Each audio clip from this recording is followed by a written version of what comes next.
तो दोस्तों स्वागत है आपका हमारे YouTube चैनल फाइनल रिव्यू में। आज हम बात करेंगे 2 जून के महत्वपूर्ण करंट अफेयर्स के बारे में और इसकी पीडीएफ आपको हमारे टेलीग्राम चैनल के माध्यम से प्राप्त हो जाएगी। ठीक है, बात करते हैं हम आज के सुविचार की। घड़ी मत देखो, वही करो जो वो करती है, बस चलते रहो। ठीक है, बात करते हैं हम आज के महत्वपूर्ण दिवस के बारे में। 2 जून को मनाया जाता है तेलंगाना स्थापना दिवस।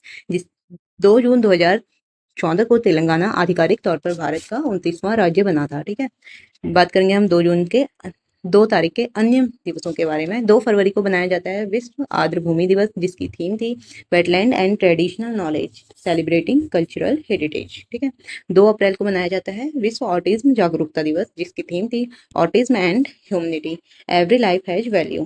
ठीक है, बात करेंगे 2 मई की। इस दिन मनाया जाता है विश्व अस्थमा दिवस।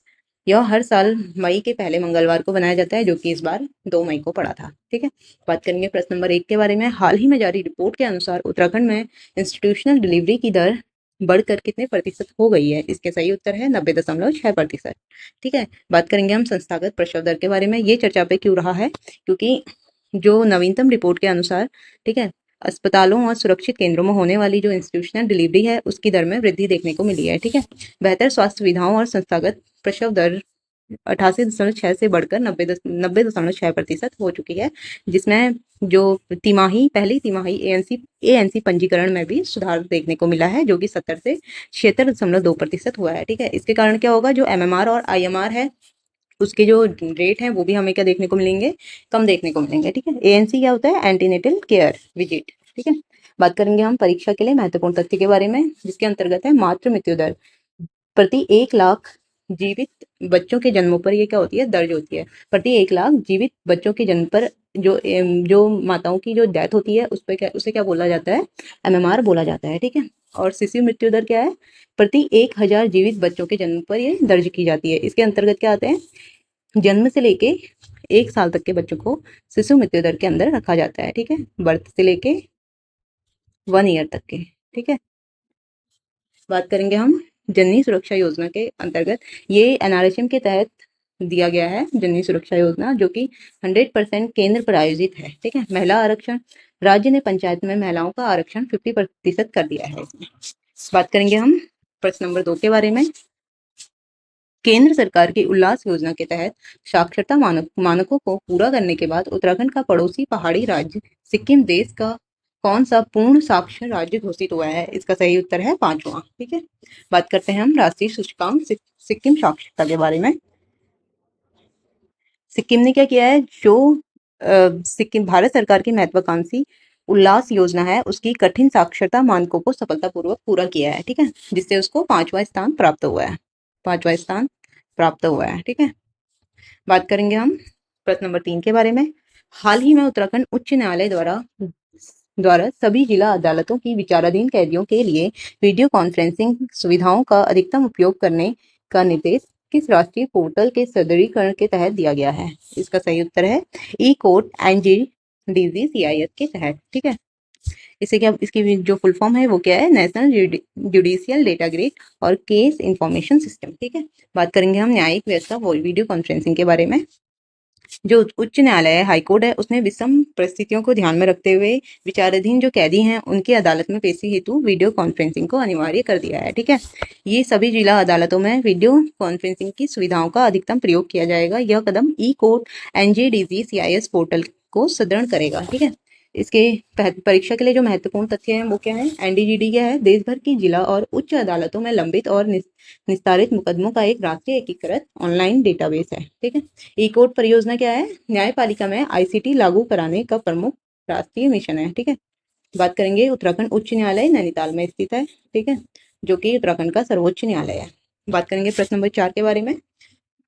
उत्तराखंड में महिलाओं की सुरक्षा और ग्रामीण क्षेत्रों में बुनियादी ढांचे को मजबूत करने के लिए निर्भया फंड के तहत शुरू की गई निम्नलिखित में से कौन सी उप योजना पहल सही सुमिलित है? ठीक है, इसका सही उत्तर है उपयुक्त सभी।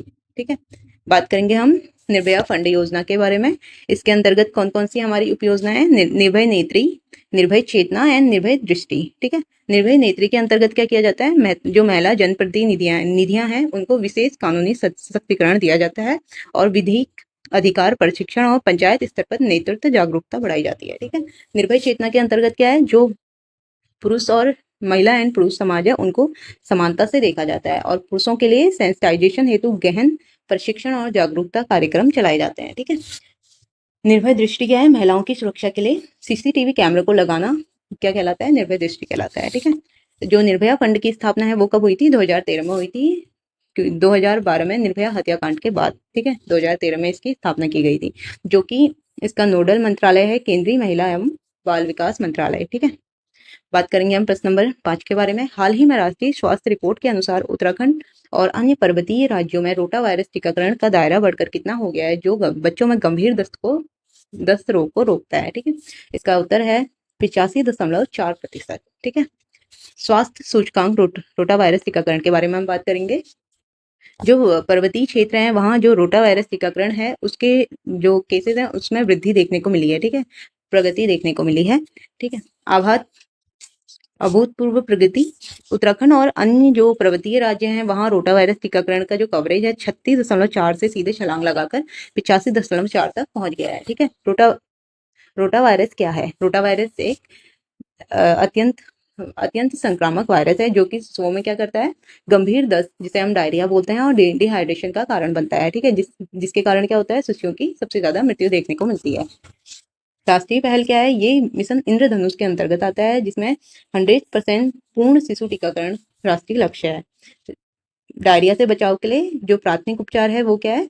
ORS और जिंक दिया जाता है। ठीक है। रोटा वायरस का टीकाकरण कैसे किया जाता है? ये इसके टोटल 3 डोज होती हैं, जो कि पहले 6 वीक के अंतर्गत दिया जाता है, फिर 10 वीक में दिया जाता है, फिर अगले 12 सप्ताह में दिया जाता है। ठीक है। 12 सप्ताह के बाद दिया जाता है। बात करेंगे हम प्रश्न नंबर 6 के बारे में। हाल ही में केंद्रीय मंत्रिमंडल ने राष्ट्रीय खाद्य सुरक्षा अधिनियम के तहत भोजन सुरक्षा सुनिश्चित करने के लिए सार्थक PDS योजना को मंजूरी दी है। इसमें आशा मॉड्यूल का मुख्य कार्य क्या है? इसका सही उत्तर है AI आधारित बहुभाषी शिकायतों का निवारण और नागरिक जुड़ाव। बात करेंगे हम खाद्य सुरक्षा सार्थक PDS के बारे में। इसके अंतर्गत टोटल 3 मॉड्यूल दिए गए हैं। ठीक है। जिसके अंदर सबसे पहले है निर्मल मॉड्यूल, फिर है आशा मॉड्यूल, फिर है सक्षम मॉड्यूल। जो निर्मल मॉड्यूल है इसके अंतर्गत लाभार्थियों का रियल टाइम लाभार्थी रजिस्ट्रेशन डाटाबेस तैयार किया जाएगा उनके राशन कार्ड के जरिए। ठीक है। बात करेंगे हम आशा मॉड्यूल के अंदर। आशा मॉड्यूल के अंदर जो बहुभाषीय शिकायतें हैं उनका निवारण किया जाएगा। ठीक है। और क्या दिए जाएंगे? सुझाव दिए जाएंगे। सक्षम मॉड्यूल के अंतर्गत क्या है?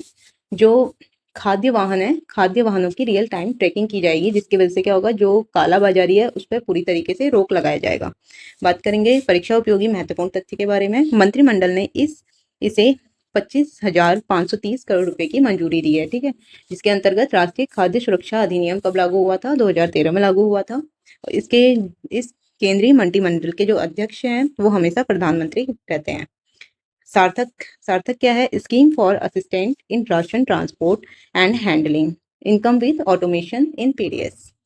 बात करेंगे हम प्रश्न नंबर 7 के बारे में। भारतीय रिजर्व बैंक वर्तमान में भारत में कपास आधारित कागज के स्थान पर पॉलीमर बैंक नोट्स पेश करने की योजना पर विचार कर रहा है। भारत ने पहली बार किस वर्ष ₹10 के पॉलीमर नोटों का फील्ड ट्रायल शुरू किया था? इसका सही उत्तर है 2012 में। बैंकिंग प्रणाली पॉलीमर बैंक नोट्स के बारे में बात करेंगे हम। RBI ने हाल ही में भारतीय मुद्रा की आयु बढ़ाने और जालसाजी को रोकने के लिए पॉलीमर बैंक नोट के परीक्षण पर विचार किया है। ठीक है। इसमें प्रथम फील्ड ट्रायल 2012 में किया गया था, जो कि ₹10 के पॉलीमर नोट का 1 अरब रुपए मूल्य के साथ सफल परीक्षण हुआ था, जो कोच्चि, मैसूर, जयपुर और भुवनेश्वर, शिमला में किया गया था। प्रथम देश है ऑस्ट्रेलिया, जिसने पूर्ण पॉलीमर नोट जारी किए थे। विश्व का पहला देश है। RBI अधिनियम कब आया था? 1934 में आया था। इसकी धारा 22 RBI को नोट जारी करने का अधिकार देती है। बात करेंगे हम प्रश्न नंबर 8 के बारे में। भारत की किस उत्तर पूर्वी राज्य में के उमरोई में 13 देशों की सैन्य बलों की भागीदारी के साथ बहुपक्षीय सैन्य अभ्यास प्रगति 2026 का आयोजन किया गया है? इसका सही उत्तर है मेघालय में। ये ईस्ट एक्ट नीति के तहत जो उत्तर पूर्वी क्षेत्रों के 13 मित्र देश हैं वहां की थल सेनाओं का एक विशाल ऐतिहासिक बहुपक्षीय रक्षा अभ्यास आयोजित होना है। ठीक है।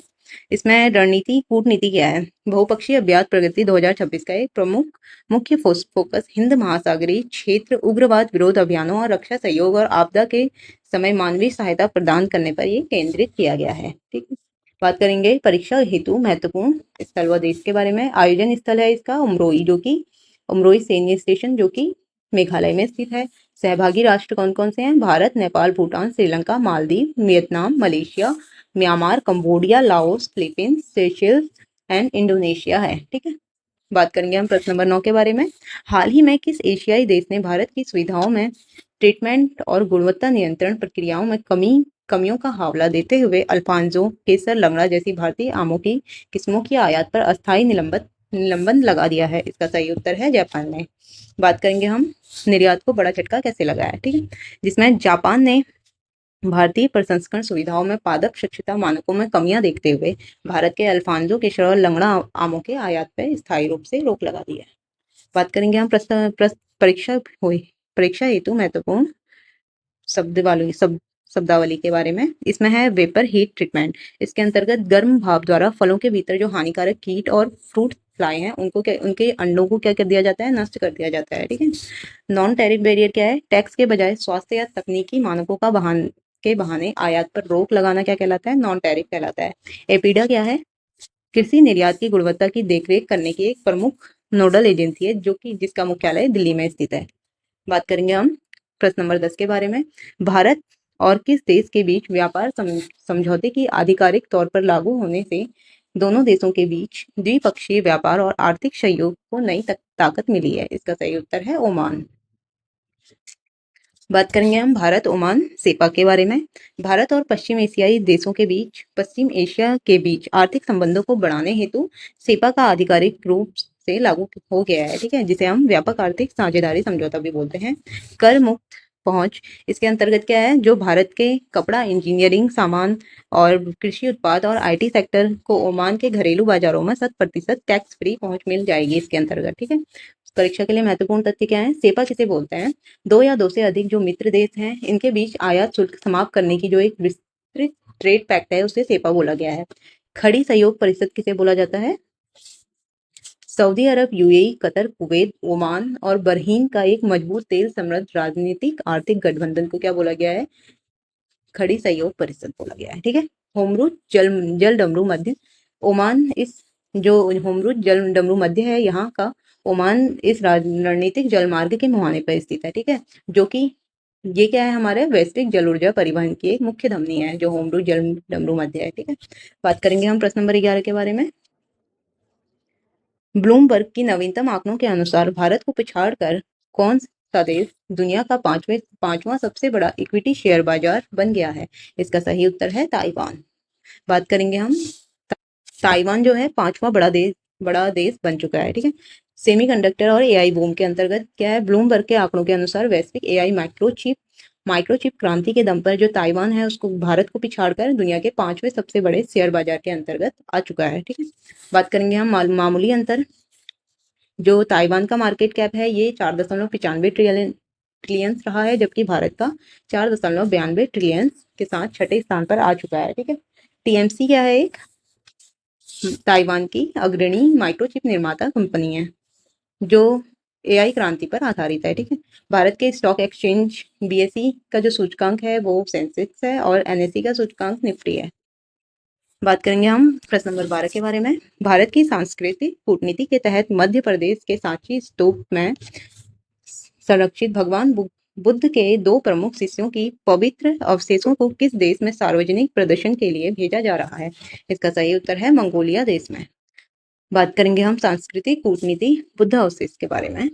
जो भारत सरकार है वो अपनी सांस्कृतिक कूटनीति के तहत मध्य प्रदेश के सांची स्तूप में जो संरक्षित है भगवान बुद्ध के दो शीर्ष शिष्य हैं उनके पवित्र अवशेषों को प्रदर्शन हेतु मंगोलिया भेज रहा है। ठीक है, वहां जो यह अवशेष मंगोलिया राजधानी के उलान बटोर में सार्वजनिक दर्शन के लिए प्रदर्शित किए जाएंगे, जिससे क्या होगा? दोनों राष्ट्रों के सभ्यतागत संबंधों में नई मजबूती प्रदान करेगा ये। ठीक है, बात करेंगे हम प्रश्न नंबर 13 के बारे में। सांची स्तूप में संरक्षित जिन दो पवित्र बौद्ध अवशेषों को अंतर्राष्ट्रीय स्तर पर प्रदर्शित किया जा रहा है वे बुद्ध के किन दो प्रमुख शिष्यों से संबंधित है?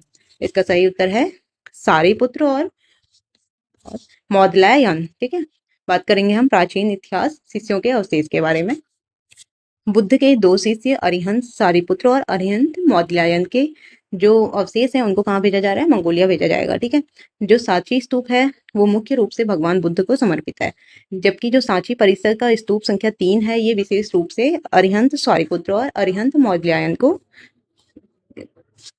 समर्पित है। ठीक है। इनके अवशेषों हेतु इसका निर्माण किया गया था।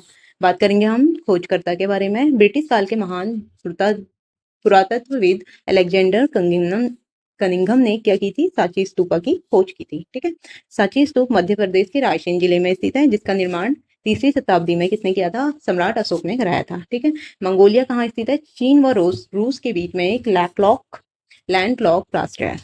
बात करेंगे हम प्रश्न नंबर 14 के बारे में। हाल ही में अमेरिका की मध्यस्थता के बाद किन दो पक्षों के बीच संघर्ष को कम करने के लिए युद्ध विराम समझौता वार्ता अंतर्राष्ट्रीय स्तर पर चर्चा में रहा है। ठीक है। इसका सही उत्तर है इजराइल और हिजबुल्लाह, जिसे हम लेबनान भी बोलते हैं। लंबे समय से चले आ रहे पश्चिम एशियाई में जो युद्ध चला आ रहा है लंबे समय से, उसे रोकने के लिए अमेरिका की मध्यस्थता में इजराइल और लेबनानी संगठन जो कि हिजबुल्लाह है उनके बीच युद्ध विराम समझौते पर क्या किया गया है, गहन राजनयिक चर्चा जारी की गई है। ठीक है। इस कूटनीति का महत्व क्या है, इस वार्ता का उद्देश्य लेबनान सीमा पर होने वाली गोलाबारी को पूर्ण तरीके से रोकना है, सैन्य हमलों को थामना है और दोनों तरफ विस्थापित परिवारों को सुरक्षित घर वापसी सुनिश्चित करनी है। ठीक है। बात करेंगे हम परीक्षा उपयोगी महत्वपूर्ण तथ्यों के बारे में। ब्लू लाइन का मतलब क्या है, संयुक्त राष्ट्र द्वारा वर्ष 2000 में निर्धारित सीमा रेखा जो लेबनान और इजराइल के बीच में स्थित है, उन दोनों लेबनान और इजराइल को अलग करने के लिए ब्लू लाइन निर्धारित की गई है। ठीक है। उसे बात करेंगे हम हिजबुल्लाह के बारे में। हिजबुल्लाह क्या है, लेबनान का एक सिया मुस्लिम राजनीतिक सैन्य संगठन है जिसे ईरान का पूर्ण वित्तीय सहयोग प्राप्त है। ठीक है। बात करेंगे हम यूनिफिल शांति सेना के बारे में। यूनिफिल क्या है, शांति सेना है, United nation interim force in Lebanon. ठीक है। जिसके अंतर्गत 7500 से 10,000 तक मिलिट्री पर्सोनल इसके अंतर्गत आते हैं। इसमें भारतीय सेना के जवान भी तैनात रहते हैं। ये विश्व संयुक्त राष्ट्र शांति सेना है जो कि सीमा पर शांति व्यवस्था बनाए रखने के लिए विस्थापित की जाती है। बात करेंगे हम प्रश्न नंबर 15 के बारे में। विश्व स्वास्थ्य संगठन WHO द्वारा हर साल 21 मई को विश्व तंबाकू निषेध दिवस बनाया जाता है। वर्ष 2026 के लिए इसकी आधिकारिक थीम क्या निर्धारित की गई है, इसका सही उत्तर है अपील को बेनकाब करना, निकोटीन और तंबाकू की लत का मुकाबला। ठीक है। बात करेंगे हम लोक स्वास्थ्य तंबाकू निषेध दिवस के बारे में। जो तंबाकू निषेध दिवस है ये 21 मई को बनाया जाता है, विश्व तंबाकू निषेध दिवस। ठीक है। पहली बार ये 1988 में बनाया गया था। इस बार की जो थीम है अपील को बेनकाब करना, निकोटीन और तंबाकू की लत का मुकाबला करना, ये है। ठीक है। बात करेंगे हम रासायनिक तथ्य के बारे में। तंबाकू के अंदर क्या पाया जाता है, निकोटीन पाया जाता है जो कि अत्यंत हानिकारक रासायनिक एल्कलॉइड है जो सीधे नर्वस सिस्टम को गंभीर रूप से प्रभावित करता है। ठीक है। केंद्र सरकार द्वारा 2003 में कोप्टा अधिनियम पारित किया गया था, जिसके अंतर्गत जो सिगरेट और अन्य तंबाकू उत्पाद हैं उनके विज्ञापनों पर पूरी तरीके से प्रतिबंध लगाना था। कोप्टा की जो फुल फॉर्म है वो क्या है, cigarette and other tobacco product act. Okay. बात करेंगे हम कल के क्वेश्चन ऑफ द डे के बारे में। निम्नलिखित में से किस आंदोलन की शुरुआत महात्मा गांधी द्वारा 1930 में साबरमती आश्रम से दांडी मार्च के साथ की गई थी, इसका सही उत्तर है ऑप्शन नंबर बी, सविनय अवज्ञा आंदोलन। बात करेंगे गांधी जी ने 12 मार्च 1930 को नमक कानून तोड़कर ब्रिटिश सरकार के खिलाफ सविनय अवज्ञा आंदोलन का सफल शंखनाद किया था। ठीक है। बात करेंगे हम प्रश्न आज के क्वेश्चन ऑफ द डे के बारे में। निम्नलिखित में से कौन सा दर्रा हिमालय की पीर पंजाल श्रेणी में स्थित है और मनाली को लेह से सड़क मार्ग द्वारा जोड़ता है। इसके ऑप्शन है बारालाचा दर्रा, रोहतांग दर्रा, नाथुला दर्रा, नीति दर्रा। इसका सही आंसर आप हमें हमारे कमेंट बॉक्स में दीजिए। Thank you.